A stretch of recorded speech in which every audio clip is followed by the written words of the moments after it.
Success ഫയലിലേക്ക് സ്വാഗതം. നമ്മൾ ഇന്നത്തെ ക്ലാസ്സിൽ ചെയ്യാൻ പോകുന്നത് ഒരു ക്വസ്റ്റ്യൻ പേപ്പർ ഡിസ്കഷൻ ആണ്. ക്വസ്റ്റ്യൻ പേപ്പർ കോഡ് 104/2024 ആണ്. അടുത്ത LDC, LGS പരീക്ഷകൾക്ക് തയ്യാറെടുക്കുന്നവർ തീർച്ചയായിട്ടും ഈ ക്വസ്റ്റ്യൻ പേപ്പർ പഠിക്കുക. PSCയുടെ ഫൈനൽ ആൻസർ കീ അനുസരിച്ചിട്ടുള്ള ഉത്തരങ്ങളാണ് നമ്മൾ പറഞ്ഞു പോകുന്നത്. സ്റ്റാർട്ട് ചെയ്യാം. ആദ്യത്തെ ചോദ്യം, ഇന്ത്യൻ ഭരണഘടന സംബന്ധിച്ച് താഴെ പറയുന്നവയിൽ ശരിയായ പ്രസ്താവന ഏത്? ഇന്ത്യൻ ഭരണഘടന സംബന്ധിച്ച് താഴെ പറയുന്നതിൽ ശരിയായ പ്രസ്താവന. തന്നിരിക്കുന്ന പ്രസ്താവനകൾ നിർദ്ദേശക തത്വങ്ങൾ ഭരണഘടനയുടെ 4-ാം അധ്യായത്തിലാണ്. മൗലികാവകാശങ്ങൾ 6 എണ്ണം ഉണ്ട്. ഭരണഘടനയുടെ ആമുഖം എഴുതിയത് ഡോക്ടർ രാജേന്ദ്ര പ്രസാദ് ആണ്. ലിഖിത ഭരണഘടനയാണ് ഇന്ത്യയുടേത്. ശരിയായിട്ടുള്ള പ്രസ്താവനകൾ ഏതൊക്കെയാണ് എന്നതാണ് ചോദ്യം. ഉത്തരം വരുന്നത് ഓപ്ഷൻ ബി ആണ്. 1, 2, 4 എന്നിവ ശരിയാണ്. ഈ ഒരു ക്വസ്റ്റ്യൻ പേപ്പർ ഡിസ്കസ് ചെയ്യുമ്പോൾ എക്സാം പോലെ തന്നെ അറ്റൻഡ് ചെയ്ത് നോക്കുക. 1, 2, 4 എന്നിവ ശരിയാണ്. 1. നിർദ്ദേശക തത്വങ്ങൾ ഭരണഘടനയുടെ ഏത് അധ്യായത്തിലാണ്? 4-ാം അധ്യായത്തിലാണ്. ശരിയാണ്. മൗലിക അവകാശങ്ങൾ എത്ര മൗലിക അവകാശങ്ങളാണ്? 6 എണ്ണമാണ്. ശരിയാണ്. ലിഖിത ഭരണഘടനയാണ് ഇന്ത്യയുടേത്. ശരിയാണ്. ഇവിടെ തെറ്റായ പ്രസ്താവന ഭരണഘടനയുടെ ആമുഖം എഴുതിയത് ആര് എന്നതാണ്. ഭരണഘടനയുടെ ആമുഖം എഴുതിയത് ജവഹർലാൽ നെഹ്റുവാണ് ഭരണഘടനയുടെ ആമുഖം എഴുതിയത്. അടുത്ത ചോദ്യം, ഭരണഘടനയുടെ ഹൃദയവും ആത്മാവും എന്ന് ഡോക്ടർ BR അംബേദ്കർ വിശേഷിപ്പിച്ചത് താഴെ പറയുന്നവയിൽ ഏത് അവകാശത്തെയാണ്? ഉത്തരം വരുന്നത് ഓപ്ഷൻ സി ആണ്. ഭരണഘടനാപരമായ പരിഹാരം കാണുവാനുള്ള അവകാശത്തെ ഭരണഘടനയുടെ ഹൃദയവും ആത്മാവും എന്ന് വിശേഷിപ്പിച്ചു. ആര്? Doctor BR Ambedkar. ഭരണഘടനാപരമായി പരിഹാരം കാണാനുള്ള അവകാശത്തെ ഭരണഘടനയുടെ ഹൃദയവും ആത്മാവും എന്ന് വിശേഷിപ്പിച്ചത് ആരാണ്? ഡോക്ടർ BR അംബേദ്കർ ആണ്. അടുത്ത ചോദ്യം, ഇന്ത്യൻ ഭരണഘടന അംഗീകരിച്ചത് എന്നാണ്. ഇന്ത്യൻ ഭരണഘടന അംഗീകരിച്ചത് 1949 നവംബർ 26-നാണ്. 1949 നവംബർ 26-നാണ് ഇന്ത്യൻ ഭരണഘടന അംഗീകരിച്ചത്. നിർദ്ദേശക തത്വങ്ങൾ ഭരണഘടനയിൽ ഉൾപ്പെടുത്തിയത് ആരാണ്? നിർദ്ദേശക തത്വങ്ങൾ ഉൾപ്പെടുത്തിയത് മഹാത്മാഗാന്ധിയാണ്. മഹാത്മാഗാന്ധി. ഇന്ത്യൻ ഭരണഘടന ആദ്യമായി ഭേദഗതി ചെയ്തത് ഏത് വർഷമാണ്? ഇന്ത്യൻ ഭരണഘടന ആദ്യമായിട്ട് ഭേദഗതി ചെയ്തത് 1951-ലാണ്. 1951-ലാണ് ഇന്ത്യൻ ഭരണഘടന ആദ്യമായിട്ട് ഭേദഗതി ചെയ്തത്. ഇന്ത്യയുടെ 1-ാം സ്വാതന്ത്ര്യ സമരവുമായി ബന്ധപ്പെട്ട് താഴെ പറയുന്നവയിൽ ശരിയല്ലാത്തത് ഏത്? ആദ്യത്തെ രക്തസാക്ഷി ഝാൻസി റാണിയായിരുന്നു. ഡൽഹിയിൽ കലാപം നയിച്ചത് ബഹദൂർ ഷാ രണ്ടാമനാണ്. ഹിന്ദു മുസ്ലിം ഐക്യമായിരുന്നു കലാപത്തിന്റെ യഥാർത്ഥ ശക്തി. ശരിയല്ലാത്തത് ഏത് എന്നതാണ് ചോദ്യം. ശരിയല്ലാത്തത് ഓപ്ഷൻ ബി ആണ് ഉത്തരം. 1 മാത്രമാണ് ശരിയല്ലാത്തത്. ഡൽഹിയിൽ കലാപം നയിച്ചത് ബഹദൂർ ഷാ രണ്ടാമനാണ്. ശരിയാണ്. 1857 വിപ്ലവത്തിന് ഡൽഹിയിൽ കലാപം നയിച്ചത് ആരാണ്? ബഹദൂർ ഷാ രണ്ടാമനാണ്. ഹിന്ദു മുസ്ലിം ഐക്യമായിരുന്നു കലാപത്തിന്റെ യഥാർത്ഥ ശക്തി. ശരിയാണ്. ഇവിടെ തെറ്റായിട്ട് പറഞ്ഞിരിക്കുന്നത് ആദ്യത്തെ രക്തസാക്ഷി ഝാൻസി റാണിയായിരുന്നു എന്ന്. ആദ്യത്തെ രക്തസാക്ഷി ആരായിരുന്നു? മംഗൾ പാണ്ഡെയായിരുന്നു. മംഗൾ പാണ്ഡെയായിരുന്നു ആദ്യത്തെ രക്തസാക്ഷി. സാരേ ജഹാം സേ അച്ച എന്ന ഗാനം രചിച്ചത് ആരാണ്? സാരേ ജഹാം സേ അച്ച എന്ന ഗാനം രചിച്ചത് മുഹമ്മദ് ഇക്ബാൽ ആണ്. മുഹമ്മദ് ഇക്ബാൽ. ഗാന്ധിജിയുമായി ബന്ധപ്പെട്ട് താഴെ പറയുന്നതിൽ ശരിയല്ലാത്തത് ഏത്? ശരിയല്ലാത്തത് തന്നിരിക്കുന്നത് ഗാന്ധിജി 2-ാം വട്ടമേശ സമ്മേളനത്തിൽ പങ്കെടുത്തിട്ടുണ്ട്. ഗാന്ധിജി 5 തവണ കേരളത്തിൽ വന്നിട്ടുണ്ട്. മഹാത്മാ എന്ന് ഗാന്ധിജിയെ ആദ്യമായിട്ട് വിളിച്ചത് രവീന്ദ്രനാഥ ടാഗോർ ആണ്. ഗാന്ധിജി അവസാനം കേരളത്തിൽ വന്നത് പയ്യന്നൂർ സത്യാഗ്രഹവുമായിട്ട് ബന്ധപ്പെട്ടാണ്. ഇതിൽ ശരിയല്ലാത്തത് ഏത് എന്നാണ് ചോദിച്ചിരിക്കുന്നത്. ഓപ്ഷൻ സി ആണ് ഉത്തരം. 4 ശരിയല്ലാത്തത്. ഗാന്ധിജി അവസാനം കേരളത്തിൽ വന്നത് പയ്യന്നൂർ സത്യാഗ്രഹവുമായി ബന്ധപ്പെട്ടാണ് എന്ന് പറഞ്ഞിരിക്കുന്നു. ഗാന്ധിജി അവസാനം കേരളത്തിൽ വന്നത് 1937 ക്ഷേത്രപ്രവേശന വിളംബരത്തിന്റെ പശ്ചാത്തലത്തിലാണ്. 1937 ക്ഷേത്രപ്രവേശന വിളംബരത്തിന്റെ പശ്ചാത്തലത്തിൽ. ഇനി ഗാന്ധിജി 2ാം വട്ടമേശ സമ്മേളനത്തിൽ പങ്കെടുത്തിട്ടുണ്ട്. ശരിയാണ്. 2ാം വട്ടമേശ സമ്മേളനം ശരി. ഗാന്ധിജി എത്ര തവണ കേരളത്തിൽ വന്നു? 5 തവണ കേരളത്തിൽ വന്നിട്ടുണ്ട്. ശരിയാണ്. മഹാത്മാ എന്ന് ഗാന്ധിജി ആദ്യമായിട്ട് വിളിച്ചത് ആരാണ്? രവീന്ദ്രനാഥ് ടാഗോർ ആണ്. ശരിയാണ്. മഹാത്മാ എന്ന് ഗാന്ധിജിയെ ആദ്യമായിട്ട് വിളിച്ചത് ആരാണ്? മഹാത്മാ രവീന്ദ്രനാഥ് ടാഗോർ ആണ്. അടുത്ത ചോദ്യം, ബ്രഹ്മസമാജം സ്ഥാപിച്ചത് ആര്? ബ്രഹ്മസമാജം സ്ഥാപിച്ചത് രാജാറാം മോഹൻ റോയ് ആണ്. ബ്രഹ്മസമാജ സ്ഥാപകൻ രാജാറാം മോഹൻ റോയ്. ഇന്ത്യൻ ദേശീയ പതാകയുമായിട്ട് ബന്ധപ്പെട്ട് ശരിയായ പ്രസ്താവന ഏത്? ഇന്ത്യൻ ദേശീയ പതാക ശരിയായിട്ടുള്ള പ്രസ്താവനയാണ് ചോദിച്ചിരിക്കുന്നത്. തന്നിരിക്കുന്നു. സാരാനാഥിലെ അശോക സ്തംഭത്തിൽ നിന്ന് എടുത്തതാണ് ദേശീയ മുദ്ര. അശോക ചക്രത്തിൽ 21 ആരക്കാലുകളുണ്ട്. 1947 ഇന്നത്തെ ത്രിവർണ പതാക സ്വീകരിച്ചത്. ദേശീയ പതാകയുമായിട്ട് ബന്ധപ്പെട്ട് ശരിയായിട്ടുള്ള പ്രസ്താവനകളാണ് ചോദിച്ചിരിക്കുന്നത്. ഉത്തരം വരുന്നത് ഓപ്ഷൻ സി 1, 3 ശരിയാണ്. സാരാനാഥിലെ അശോക സ്തംഭത്തിൽ നിന്ന് എടുത്തതാണ് ദേശീയ മുദ്ര. ശരിയാണ്. 1947 ഇന്നത്തെ ത്രിവർണ പതാക സ്വീകരിച്ചത്. ശരിയാണ്. അശോക ചക്രത്തിലെ ആരക്കാലുകളുടെ എണ്ണം എത്രയാണ്? 24 24.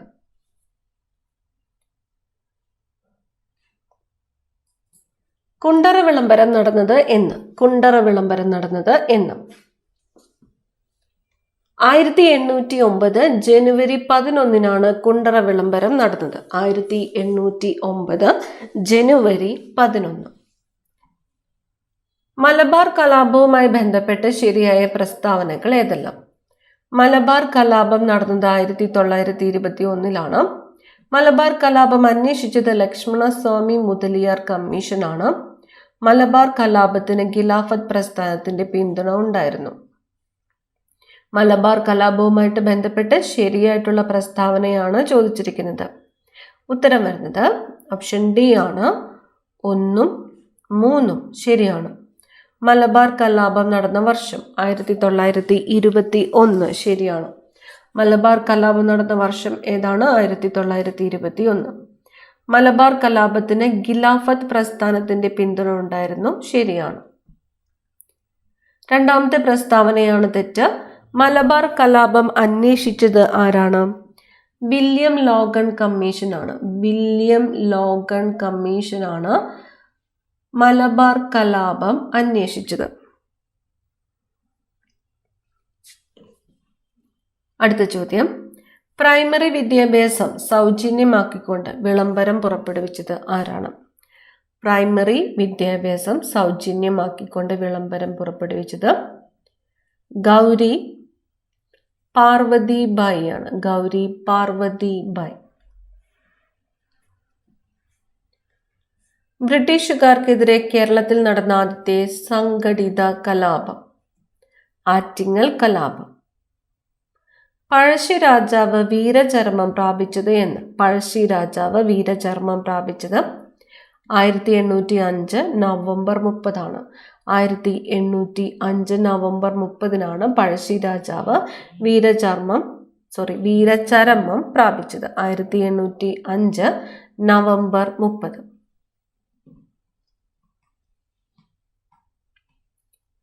മാനവ വികസന സൂചികയുടെ പട്ടികയിൽ മുൻപിൽ നിൽക്കുന്ന രാജ്യം ഏത്? മാനവ വികസന സൂചികയുടെ പട്ടികയിൽ മുൻപിൽ നിൽക്കുന്ന രാജ്യം സ്വിറ്റ്സർലൻഡ് ആണ്. സ്വിറ്റ്സർലൻഡ്. മാനവ വികസന സൂചികയുടെ പട്ടികയിൽ മുൻപിൽ നിൽക്കുന്ന രാജ്യം ഏതാണ്? സ്വിറ്റ്സർലൻഡ്. കേരളത്തിൽ ഇപ്പോൾ സാക്ഷരതാ നിരക്ക് എത്ര ശതമാനമാണ്? കേരളത്തിൽ ഇപ്പോൾ സാക്ഷരതാ നിരക്ക് 94%. 94%. സാമ്പത്തിക ആസൂത്രണം എന്ന ആശയം ഇന്ത്യ കൈക്കൊണ്ട രാജ്യം ഏതാണ്? സാമ്പത്തിക ആസൂത്രണം എന്ന ആശയം ഇന്ത്യ കൈക്കൊണ്ടത് ഏത് രാജ്യത്തിൽ നിന്നുമാണ്? സോവിയറ്റ് യൂണിയൻ ആണ്. Soviet union. സാമ്പത്തിക ആസൂത്രണം എന്ന ആശയം ഇന്ത്യ കൈക്കൊണ്ടത് എവിടെ നിന്നുമാണ്? Soviet union.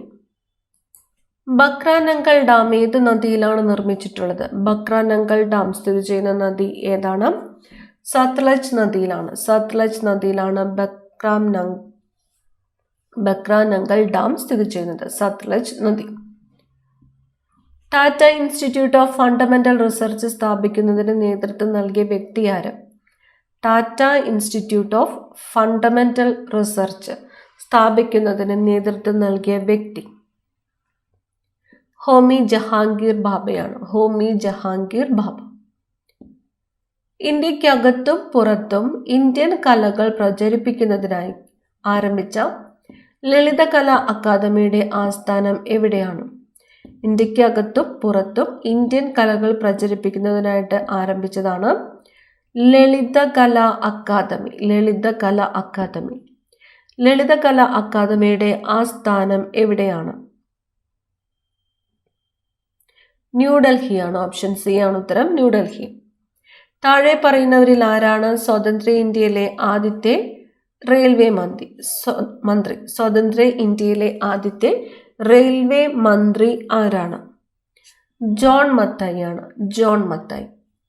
ദേശീയ ഊർജ സംരക്ഷണ ദിനം എന്നാണ്? ദേശീയ ഊർജ സംരക്ഷണ ദിനം ഡിസംബർ 14 ആണ്. ദേശീയ ഊർജ സംരക്ഷണ ദിനം ഡിസംബർ 14. ISROയുടെ ചന്ദ്രയാൻ 3 ദൗത്യവുമായി ബന്ധപ്പെട്ട ശരിയായ പ്രസ്താവനകൾ ഏത്? 2023 ജൂലൈ 14 സതീഷ് ധവാൻ ബഹിരാകാശ കേന്ദ്രത്തിൽ നിന്ന് വിക്ഷേപിച്ചു. 2023 ഓഗസ്റ്റ് 5 ചന്ദ്രന്റെ ഭ്രമണപഥത്തിൽ പ്രവേശിച്ചു. 2023 ഓഗസ്റ്റ് 23 ചന്ദ്രന്റെ ദക്ഷിണ ധ്രുവത്തിന് സമീപം ലാൻഡ് ചെയ്തു. ചന്ദ്രയാൻ 3 ദൗത്യവുമായി ബന്ധപ്പെട്ട് ശരിയായിട്ടുള്ള പ്രസ്താവനയാണ് ചോദിച്ചിരിക്കുന്നത്. ഉത്തരം വരുന്നത് ഓപ്ഷൻ എ ആണ്. എല്ലാം ശരി എന്നതാണ്. ഈ 3 പോയിന്റും പ്രത്യേകം പഠിച്ചു വെക്കണം. 2023 ജൂലൈ 14 സതീഷ് ധവാൻ ബഹിരാകാശ കേന്ദ്രത്തിൽ നിന്ന് വിക്ഷേപിച്ച ദിവസം 2023 ജൂലൈ 14. ഭ്രമണപഥത്തിൽ പ്രവേശിച്ച ദിവസം 2023 ഓഗസ്റ്റ് 5.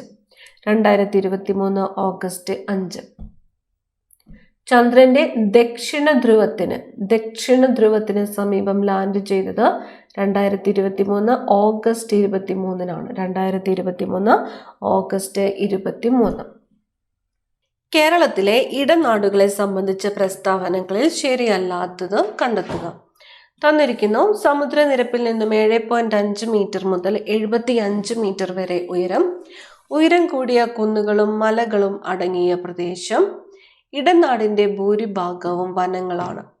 ഇടനാട് ചെറിയ കുന്നുകളും താഴ്വരകളും നദീതടങ്ങളും ചേർന്നതാണ്. ഇടനാടുകളെ സംബന്ധിച്ച പ്രസ്താവനകളിൽ ശരിയല്ലാത്തത് ഏത് എന്നതാണ് ചോദ്യം. ഉത്തരം വരുന്നത് ഓപ്ഷൻ ബി ആണ്. 2, 3 എന്നിവ ശരിയല്ലാത്തത്. ഇടനാട് എന്ന് പറയുന്നത് സമുദ്രനിരപ്പിൽ നിന്നും 7.5 മീറ്റർ മുതൽ 75 മീറ്റർ വരെ ഉയരമാണ്. ശരിയാണ്. ഇടനാട് ചെറിയ കുന്നുകളും താഴ്വരകളും നദീതടങ്ങളും ചേർന്നതാണ്. ശരിയാണ്. അടുത്ത ചോദ്യം. കേരളത്തിലെ വിവിധ വെള്ളച്ചാട്ടങ്ങൾ, ജില്ലകൾ എന്നിവയുടെ പട്ടിക ചുവടെ നൽകുന്നവയിൽ നിന്ന് ശരിയല്ലാത്തത് കണ്ടെത്തുക. തന്നിരിക്കുന്നു. തുഷാരഗിരി കോഴിക്കോട്, വാഴച്ചാൽ പത്തനംതിട്ട, ചീയപ്പാറ ഇടുക്കി, പാലരുവി കൊല്ലം. ശരിയല്ലാത്തത് ഓപ്ഷൻ ബി ആണ്. വാഴച്ചാൽ എവിടെയാണ്? വാഴച്ചാൽ തൃശ്ശൂരാണ്. വാഴച്ചാൽ തൃശ്ശൂർ. തുഷാരഗിരി കോഴിക്കോടാണ്. ശരിയാണ്. ചീയപ്പാറ ഇടുക്കിയിലാണ്. പാലരുവി കൊല്ലമാണ്. കേരളത്തിലെ മത്സ്യബന്ധന മേഖലയുമായി ബന്ധപ്പെട്ട് ശരിയായ പ്രസ്താവന കണ്ടെത്തുക. മത്സ്യഫെഡ് ആരംഭിച്ച വർഷം 1984. മത്സ്യഫെഡിന്റെ ആസ്ഥാനം തിരുവനന്തപുരം.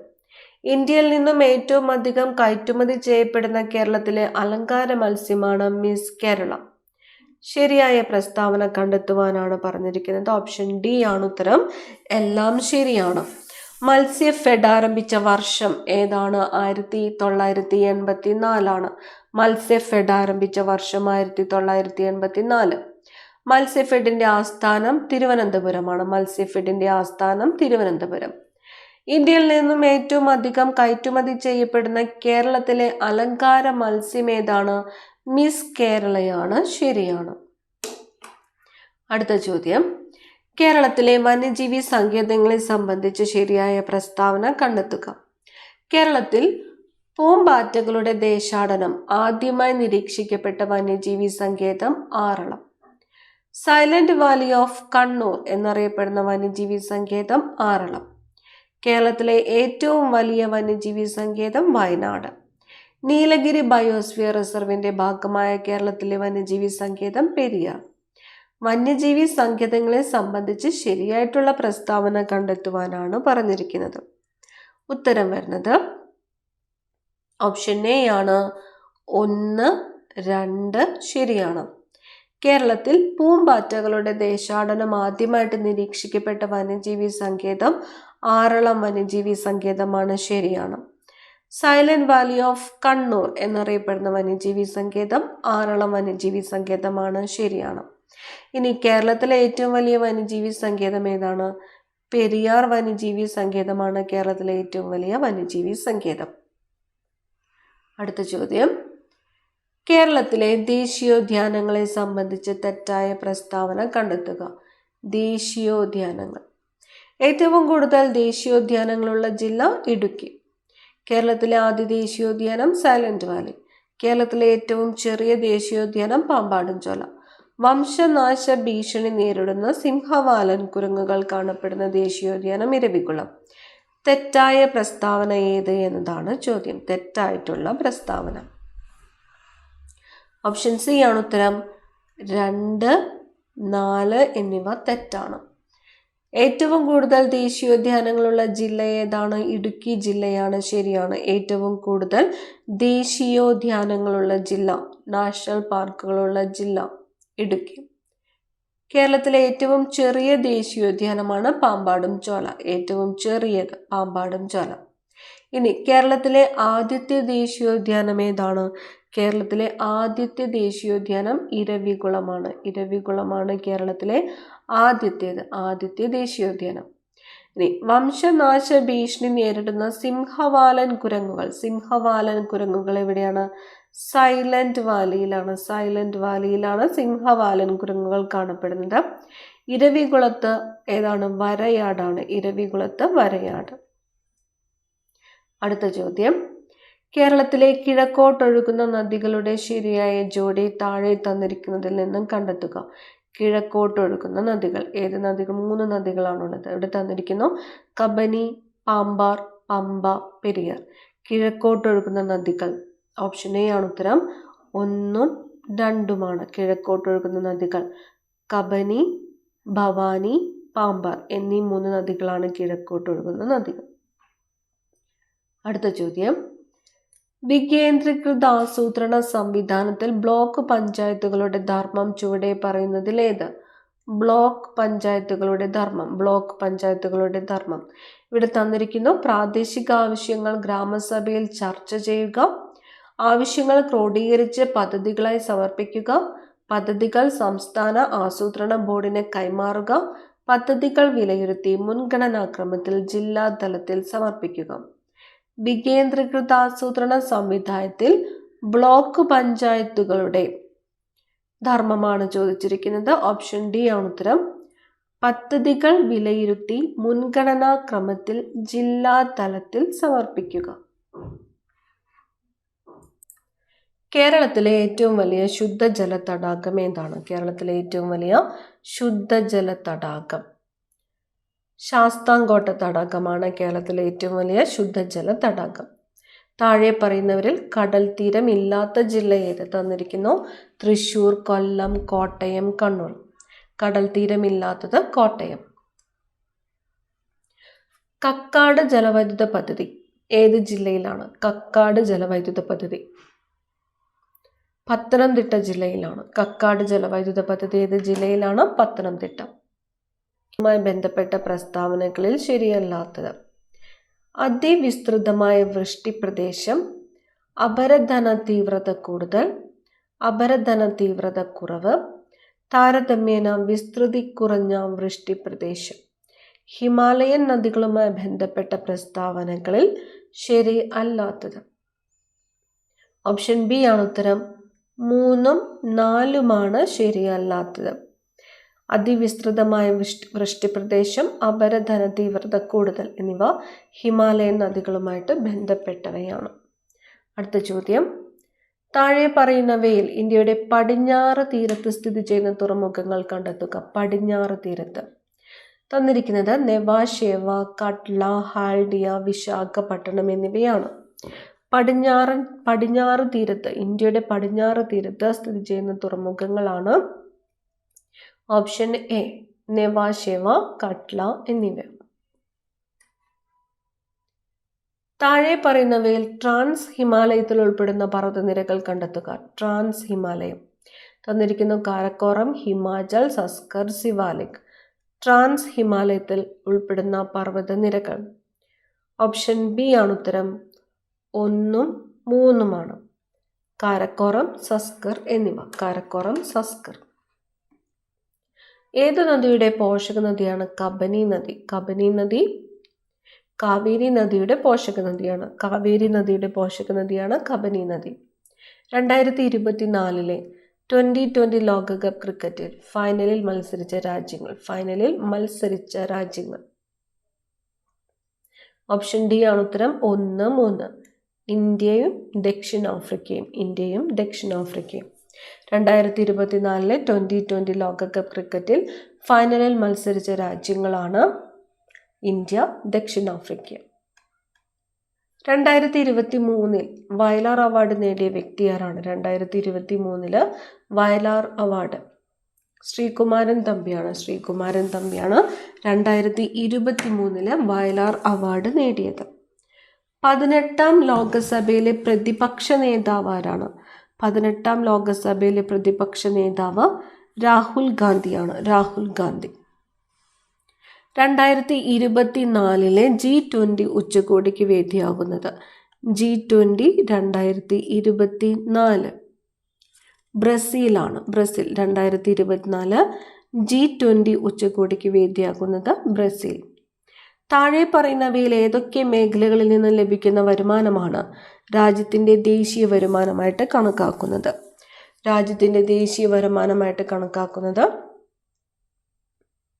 ഓപ്ഷൻ ഡി ആണ് ഉത്തരം. 3 മാത്രമാണ്. കാർഷിക മേഖല, വ്യവസായിക മേഖല, സേവന മേഖല.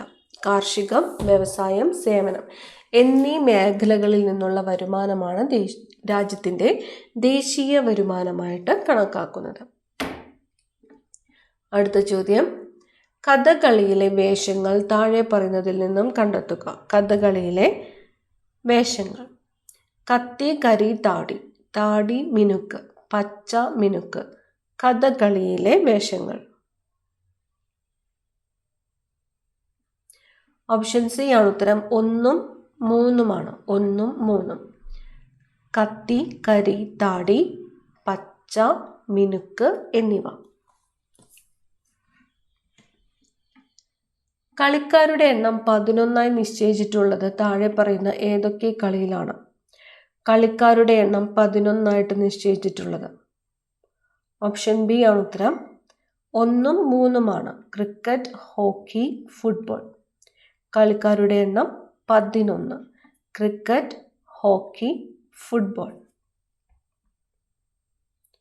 താഴെ പറയുന്നവയിൽ മഹാകവി വള്ളത്തോൾ നാരായണ മേനോന്റെ കൃതിയിൽ ഉൾപ്പെടാത്തത് ഏത്? വള്ളത്തോൾ നാരായണ മേനോന്റെ കൃതിയിൽ ഉൾപ്പെടാത്തത് തന്നിരിക്കുന്നു. ബധിരവിലാപം, രാത്രിമഴ, ഋതുവിലാസം, കൊച്ചു സീത.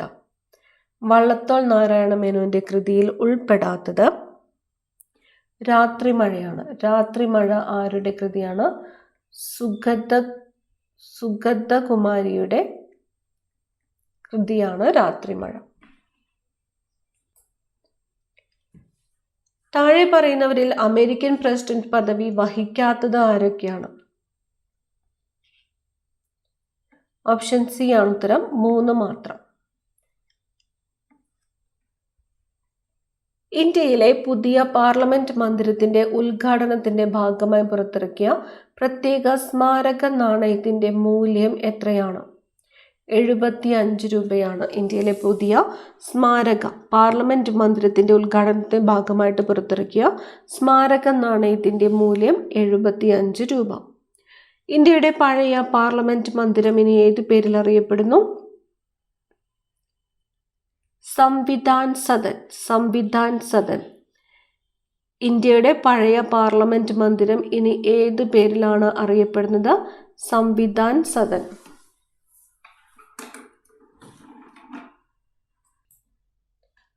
ബെഞ്ചമിൻ നെതന്യാഹു ഏത് രാജ്യത്തെ പ്രധാനമന്ത്രിയാണ്? Benjamin Netanyahu, Israel. താഴെ പറയുന്ന ആരുടെ ജന്മദിനമാണ് ജൂൺ 12 ബാലവേല വിരുദ്ധ ദിനമായി ആചരിക്കുന്നത്? ജൂൺ 12 ബാലവേല വിരുദ്ധ ദിനം. ബാലവേല വിരുദ്ധ ദിനം എന്നാണ്. ജൂൺ 12 ആണ്. ആരുടെ ജന്മദിനമാണ്? ആൻ ഫ്രാങ്കിന്റെ ജന്മദിനമാണ്. An Frank. ആഹാര ശൃംഖലയിലെ ഒന്നാമത്തെ കണ്ണിയാകാൻ സാധ്യതയുള്ളത് താഴെ പറയുന്നവയിൽ ആരാണ്? ആഹാര ശൃംഖലയിലെ ഒന്നാമത്തെ കണ്ണി. ഓപ്ഷൻ സി ആണ് ഉത്തരം, പുല്ലാണ്. പുല്ല്. ചന്ദ്രശങ്കര ഏത് കാർഷിക വിളയുടെ സങ്കര ഇനമാണ്? ചന്ദ്രശങ്കര എന്നത് ഏത് കാർഷിക വിളയുടെ സങ്കര ഇനമാണ്? ഓപ്ഷൻ ബി ആണ് ഉത്തരം, തെങ്ങാണ്. തെങ്ങിന്റെ സങ്കര ഇനമാണ് ചന്ദ്രശങ്കര എന്നത്. പിത്തരസം ഉൽപ്പാദിപ്പിക്കുന്ന അവയവം ഏത്? പിത്തരസം ഉൽപ്പാദിപ്പിക്കുന്ന അവയവം കരളാണ്. കരൾ. പിത്തരസം ഉൽപ്പാദിപ്പിക്കുന്ന അവയവം കരൾ. വായ്പുണ്ണ് ഏത് ജീവകത്തിന്റെ കുറവ് കൊണ്ടുണ്ടാകുന്നതാണ്? വായ്പുണ്ണ് ഏത് ജീവകത്തിന്റെ കുറവ് കൊണ്ടുണ്ടാകുന്നതാണ്? ഓപ്ഷൻ ബി ആണ് ഉത്തരം, ജീവകം ബി ആണ്. ജീവകം ബിയുടെ കുറവ് കൊണ്ടുണ്ടാകുന്നതാണ് വായ്പുണ്ണ്. താഴെ പറയുന്നവയിൽ ശരിയായ ജോഡികൾ ഏത്? തന്നിരിക്കുന്ന വന്യജീവി സങ്കേതം നീലഗിരി, ദേശീയ park silent valley, community reserve Agasthyarkoodam, biosphere reserve Kadalundi. തന്നിരിക്കുന്നതിൽ ശരിയായ ജോഡികൾ ഏത് എന്നതാണ് ചോദ്യം. ഓപ്ഷൻ ബി ആണ് ഉത്തരം, 2 മാത്രം ശരി. ദേശീയ park silent Valley. Shanti Swarup Bhatnagar award താഴെ പറയുന്ന ഏത് മേഖലയിലുള്ള വ്യക്തികൾക്കാണ് നൽകുന്നത്? ശാന്തി സ്വരൂപ് ഭട്നഗർ അവാർഡ് ശാസ്ത്രജ്ഞർക്കാണ്. ശാസ്ത്രജ്ഞർക്ക് നൽകുന്ന അവാർഡാണ് ശാന്തി സ്വരൂപ് ഭട്നഗർ അവാർഡ്. ഇന്ത്യയിലെ ശാസ്ത്രജ്ഞരെ ആദരിക്കുന്നതിനായി ഏർപ്പെടുത്തിയ പുതിയ അവാർഡ്. ഇന്ത്യയിലെ ശാസ്ത്രജ്ഞരെ ആദരിക്കുന്നതിനായിട്ട് ഏർപ്പെടുത്തിയ പുതിയ അവാർഡ് ഏതാണ്? രാഷ്ട്രീയ വിജ്ഞാൻ പുരസ്കാർ. അവാർഡിന്റെ പേര് രാഷ്ട്രീയ വിജ്ഞാൻ പുരസ്കാർ. ഇന്ത്യയിലെ ശാസ്ത്രജ്ഞരെ ആദരിക്കുന്നതിനായിട്ട് ഏർപ്പെടുത്തിയ പുതിയ അവാർഡാണ് രാഷ്ട്രീയ വിജ്ഞാൻ പുരസ്കാർ. താഴെ പറയുന്നവയിൽ ആസിഡിന്റെ പൊതു സ്വഭാവങ്ങൾ ഏവ? ആസിഡിന്റെ പൊതു സ്വഭാവങ്ങൾ: നീല ലിറ്റ്മസിനെ ചുവപ്പാക്കുന്നു, ചുവപ്പ് ലിറ്റ്മസിനെ നീലയാക്കുന്നു, pH മൂല്യം 7 കൂടുതലാണ്, pH മൂല്യം 7 കുറവാണ്. ഓപ്ഷൻ ഡി ആണ് ഉത്തരം, 1, 4 എന്നിവ. നീല ലിറ്റ്മസിനെ ചുവപ്പാക്കുന്നു, pH മൂല്യം 7 കുറവാണ്. ആസിഡിന്റെ പൊതു സ്വഭാവങ്ങളാണ്: നീല ലിറ്റ്മസിനെ ചുവപ്പാക്കുന്നു, pH മൂല്യം 7 കുറവാണ്. അടുത്ത ചോദ്യം, 2 സമതല ദർപ്പണങ്ങൾ 60 ഡിഗ്രി കോണളവിൽ വെച്ചാൽ അവയ്ക്കിടയിൽ ഉണ്ടാകുന്ന പ്രതിബിംബങ്ങളുടെ എണ്ണം എത്ര? 2 സമതല ദർപ്പണങ്ങൾ 60 ഡിഗ്രി കോണളവിൽ വെച്ചാൽ അവയ്ക്കിടയിൽ ഉണ്ടാകുന്ന പ്രതിബിംബങ്ങളുടെ എണ്ണം. Option C 5. താഴെ പറയുന്നവയിൽ സൂര്യോദയം ആദ്യം ദൃശ്യമാകുന്ന സംസ്ഥാനം ഏത്? താഴെ പറയുന്നവയിൽ സൂര്യോദയം ആദ്യം ദൃശ്യമാകുന്ന സംസ്ഥാനം ആസാമാണ്. ആസാം. ദ്വാലന ചലനത്തിൽ പെടാത്തവ ഏതെല്ലാം? ദ്വാലന ചലനത്തിൽ പെടാത്തവ തന്നിരിക്കുന്നത് ആട്ടുകട്ടിലിന്റെ ചലനം, ഫാനിലെ ദളങ്ങളുടെ ചലനം, ക്ലോക്കിലെ പെൻഡുലത്തിന്റെ ചലനം, സൈക്കിളിന്റെ ചക്രങ്ങളുടെ ചലനം. ഓപ്ഷൻ ഡി ആണ് ഉത്തരം. 2, 4 എന്നിവ. ഫാനിലെ ദളങ്ങളുടെ ചലനം, സൈക്കിളിന്റെ ചക്രങ്ങളുടെ ചലനം. ആട്ടുകട്ടിലിന്റെ ചലനം ദോലന ചലനത്തിന് ഉദാഹരണമാണ്. ക്ലോക്കിലെ പെൻഡുലത്തിന്റെ ചലനം ദോലന ചലനത്തിന് ഉദാഹരണമാണ്. ഹൈഡ്രജൻ എന്ന മൂലകം കണ്ടെത്തിയ ശാസ്ത്രജ്ഞൻ ആരാണ്? ഹൈഡ്രജൻ കണ്ടെത്തിയത് ആരാണ്? ഹൈഡ്രജൻ ഹെൻറി കാവൻഡിഷ് ആണ്. ഹൈഡ്രജൻ കണ്ടെത്തിയത് ആരാണ്? Henry Cavendish. ചന്ദ്രനിൽ അവസാനമായി കാലുകുത്തിയ ആൾ ആര്? ചന്ദ്രനിൽ അവസാനമായിട്ട് കാലുകുത്തിയ ആൾ യൂജിൻ സെർണർ. യൂജിൻ സെർണർ. ലോക ജലദിനം എന്നാണ്. ലോക ജലദിനം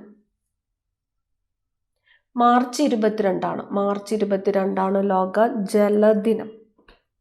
ജലദോഷം ഉണ്ടാക്കുന്ന രോഗകാരി. ജലദോഷം ഉണ്ടാക്കുന്ന രോഗകാരിയാണ് വൈറസ്.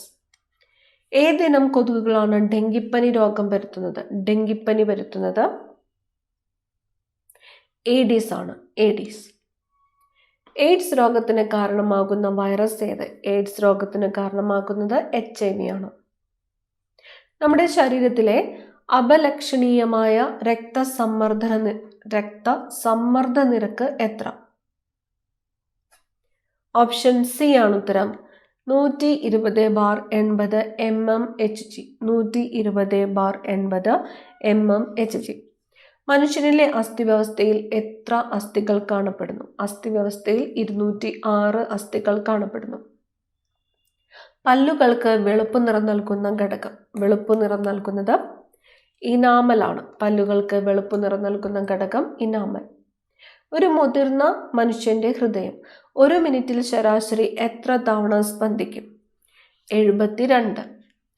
പുകയില ഉപയോഗം കൊണ്ട് ശ്വാസകോശത്തിലെ വായു അറകളുടെ ഇലാസ്തികത നഷ്ടപ്പെടുകയും ശ്വസന പ്രതലം വിസ്തീർണം കുറയുകയും ചെയ്യുന്ന രോഗം ബ്രോങ്കൈറ്റിസ് ആണ്. ബ്രോങ്കൈറ്റിസ്. പുകയില ഉപയോഗം കൊണ്ട് ശ്വാസകോശത്തിലെ വായു അറകളുടെ ഇലാസ്തികത നഷ്ടപ്പെടുകയും ശ്വസന പ്രതല വിസ്തീർണം കുറയ്ക്കുകയും ചെയ്യുന്ന രോഗമാണ് ബ്രോങ്കൈറ്റിസ്. ജീവിതശൈലി രോഗത്തിന് ഉദാഹരണം അല്ലാത്തത് ഏത്? തന്നിരിക്കുന്നത് പൊണ്ണത്തടി, ഹൃദ്രോഗം, പ്രമേഹം, ടൈഫോയിഡ് എന്നിവയാണ്. ഓപ്ഷൻ ഡി ആണ് ഉത്തരം. ടൈഫോയിഡ്. കേരള സർക്കാരിന്റെ സമ്പൂർണ്ണ അവയവദാന പദ്ധതിക്ക് നൽകിയ പേര്? അവയവദാന പദ്ധതി മൃതസഞ്ജീവനിയാണ്. മൃതസഞ്ജീവനി. ഇരവികുളം ദേശീയോദ്യാനത്തിൽ പ്രധാനമായും സംരക്ഷിക്കപ്പെടുന്നത് വരയാടാണ്. വരയാട്. പഴം, പച്ചക്കറി എന്നിവ ശാസ്ത്രീയമായി കൃഷി ചെയ്യുന്ന രീതി? ഹോർട്ടിക്കൾച്ചർ. പഴം, പച്ചക്കറി എന്നിവ ശാസ്ത്രീയമായിട്ട് കൃഷി ചെയ്യുന്ന രീതിയാണ് ഹോർട്ടിക്കൾച്ചർ. പവിത്ര, അന്നപൂർണ, ഹ്രസ്വ എന്നിവ മികച്ച വിളവ് നൽകുന്ന ഏത് വിത്തിനങ്ങളാണ്?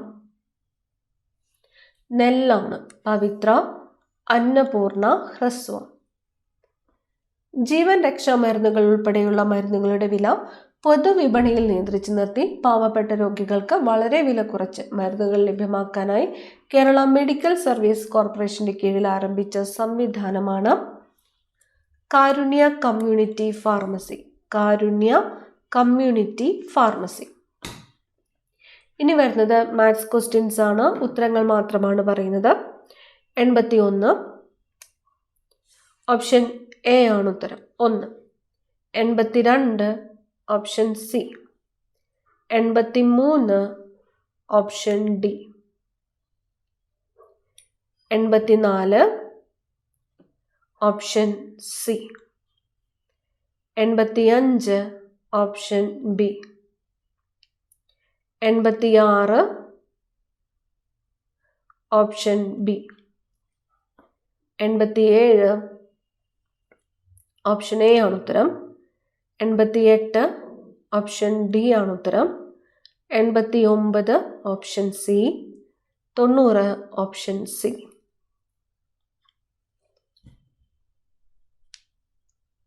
91 ഉത്തരം വരുന്നത് ഓപ്ഷൻ ഡി ആണ്. 92 ഓപ്ഷൻ സി ആണ് ഉത്തരം. 93 ഓപ്ഷൻ ഡി. 94 ഉത്തരം വരുന്നത് ഓപ്ഷൻ സി ആണ്. 95 option A. 96 option B. 97 option C. 98 deleted question ആണ്. 99 ഓപ്ഷൻ ഡി. അവസാനത്തെ ചോദ്യം ഓപ്ഷൻ സി ആണ് ഉത്തരം. അടുത്ത ക്ലാസ്സിൽ കാണാം. Thank you.